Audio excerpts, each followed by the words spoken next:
سب سے پہلی چیز جس سے روزی میں برکت آتی ہے وہ کیا ہے؟ پہلے آئیے شروعات کرتے ہیں۔ سب سے پہلی چیز جس سے روزی میں برکت آتی ہے، روزی کی تنگی، کمائی کی تنگی، انکم کی تنگی دور کر دی جاتی ہے، وہ کیا چیز ہے؟ ویسے سننے میں تھوڑا سا عجیب لگے گا، لیکن غور سے سنیے، پوائنٹ بہت اہم ہے، بہت آسان ہے۔ پہلی چیز جو روزی کو بڑھانے کے لیے مجھے اور آپ کو کرنا ہے وہ ہے توبہ اور استغفار۔ سبحان اللہ! آپ کہیں توبہ اور استغفار کا روزی سے کیا تعلق؟ ہم انکم کی بات کر رہے ہیں، دکان کھولنے کی بات کیجئے، فلاں کی بات کیجئے، فنڈ یا فائنینشیل مینجمنٹ کی بات کیجئے، توبہ اور استغفار کہاں سے آ گیا؟ ہاں، یہ بڑی اہم چیز ہے۔ توبہ اور استغفار یہ وہ عمل ہے جو نہ صرف روزی، ابھی میں جب آگے چلوں گا نا، ایسے ایسے دروازے یہ کھولتا ہے توبہ اور استغفار، ایسی ایسی نعمتیں انسان کے لیے لاتا ہے یہ توبہ استغفار جس کی کوئی انتہا نہیں۔ میں نے ایک بہت تفصیلی عنوان اس پر لیا ہے، توبہ اور استغفار کا بیان، بہت تفصیلی ڈسکس کیا ہے توبہ اور استغفار کیا ہے، اس کی حقیقت کیا ہے، اس کے دنیاوی فائدے کیا ہے، اس کے اخروی۔ یہاں میں تفصیلات میں نہیں جاؤں گا، لیکن پہلا پوائنٹ جو آ جائے، روزی میں برکت کا پہلا ذریعہ سن لیجئے، توبہ اور استغفار۔ اپنے رب کی طرف رجوع کیجئے، پلٹیے، گناہوں اور معصیت سے توبہ کرنا اور اپنے رب کی طرف پلٹنا۔ استغفار وہ عمل ہے جس کے ذریعے انسان اللہ سے دعا کرتا ہے کہ میرے گناہ معاف ہو، اور توبہ وہ عمل ہے جس سے وہ پلٹتا ہے اور پلٹنے کے بعد استغفار کرتا ہے۔ توبہ کہتے ہیں پلٹنے کو، رجوع کرنے کو، اور استغفار وہ کلمات ہے جو ادا کرتا ہے انسان اس توبہ کے لیے کہ اللہ جو گناہ ہو چکے اب میں پلٹتا ہوں ان گناہوں سے، اب نہیں کروں گا، منہ موڑتا ہوں، اور پھر ان گناہوں کی معافی کے لیے استغفار کرتا ہے۔ تو توبہ پلٹنا اور استغفار پلٹنے کے بعد پچھلے گناہوں کی معافی مانگنا، تو یہ تعلق ہے توبہ اور استغفار کا۔ وہ ایک ساتھ ہی استعمال ہوتے ہیں کبھی بھی، لیکن دونوں میں تھوڑا سا فرق ہے۔ توبہ پلٹنا، استغفار پلٹنے کے بعد پچھلے جو گناہ اس کے لیے معافی مانگنا۔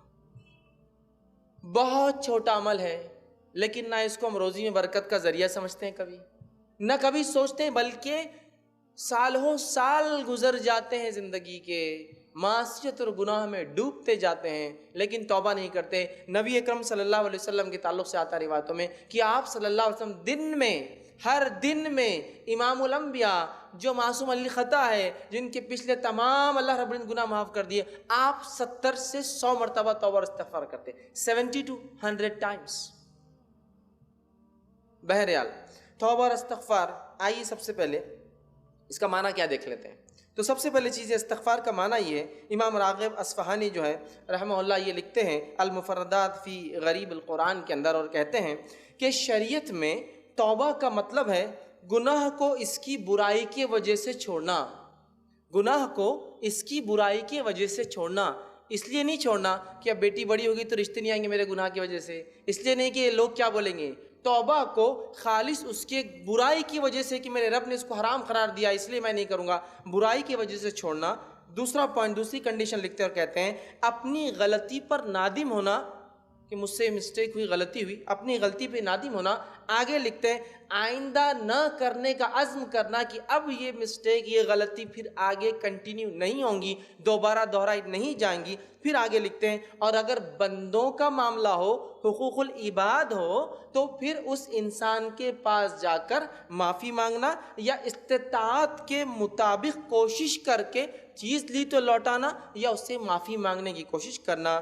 یہ ہے وہ کہتے ہیں توبہ اور استغفار، یہ ہے توبہ، یہی پلٹنا اپنے گناہوں سے، یہ توبہ کہتے ہیں اس کو۔ چار چیزیں بتائی، گناہوں کو اس کی معصیت کی وجہ سے چھوڑنا، دوسرا جو ہے اپنی غلطی پہ نادم ہونا، تیسرا اس عمل کو پھر نہیں دہرانا، اور چوتھا بندوں کا معاملہ ہو تو چیز لی ہو تو لوٹا دینا، یا جتنا ہو سکے اس سے معافی مانگنا، طاقت استطاعت کے اعتبار سے معافی مانگنا۔ یہ ہے توبہ اور استغفار۔ امام نووی رحمہ اللہ بھی اسی قسم کی کچھ مثال دیتے ہیں اور چار کنڈیشن، چار پوائنٹس توبہ کے لیے لاتے ہیں۔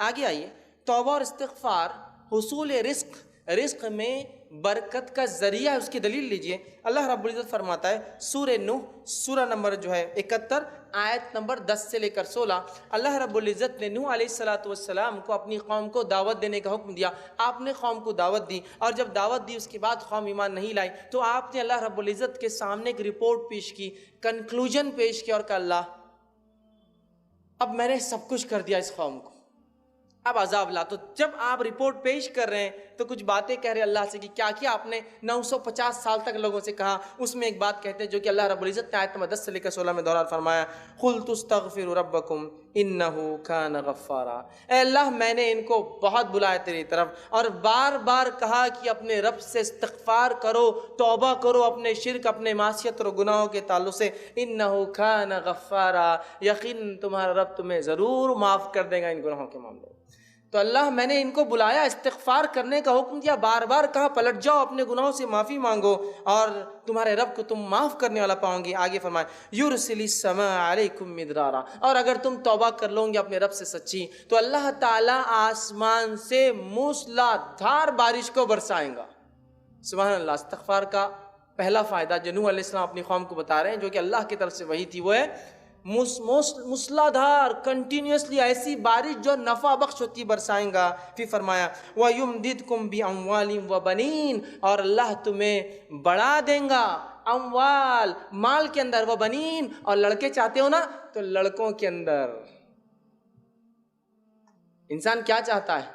مجھے لڑکے چاہیے، تو کہا تمہیں بڑھا دیں گا تمہارے لڑکوں کے اندر۔ پھر آگے فرمایا وَيَجْعَلْ لَكُمْ جَنَّاتٍ وَيَجْعَلْ لَكُمْ أَنْهَارًا، اور تمہارے لیے باغات لگا دیں گا اور اس میں سے نہریں گزار دیں گا۔ باغات ہونا ایک نعمت ہے، لیکن پانی نہ ہو تو باغ اور کھیت بھی بیکار ہے، اس میں سے نہریں گزار دیں گا۔ کتنے فائدے استغفار کے صرف ان 6 آیتوں میں نوح علیہ السلام اپنی قوم کو سمجھا رہے ہیں۔ ایک فائدہ اس میں کیا ہے؟